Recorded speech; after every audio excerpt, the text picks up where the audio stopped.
there's some additional problems with divorce that people don't really grasp when they're young. The idea that you can be divorced once you have children, that's kind of a stupid idea, because you can't. You can find a limited substitute for your initial freedom. But if you have kids and you try to get divorced, the probability that that's going to demolish your life is very, very high. First of all, it's incredibly expensive. So one or both of you is going to come out of that poor. Your market value has declined.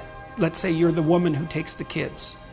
Your market value has declined radically. You're going to be poorer. The man, he's just as screwed because he is now an indentured servant and there's no escape from it. It's not so bad if you can negotiate a peaceful separation, and some people can, but lots of times if you have a terrible relationship, it's not like negotiating a peaceful separation is all that easy. But if you're at each other's throats, good luck to you. I think it's roughly equivalent to having non-fatal cancer. It is not pleasant.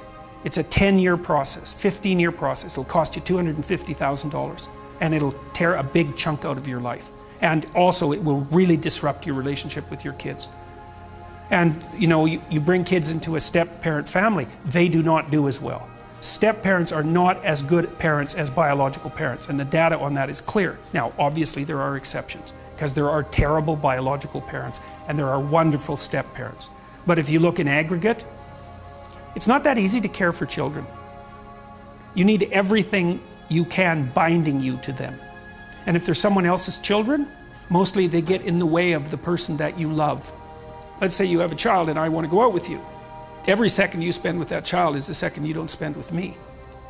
And there's going to be a price for that. I'm not going to be happy about that. And if I have a child, you're going to feel exactly the same way. You might say, well, no, I love children. It's like, yeah, sure.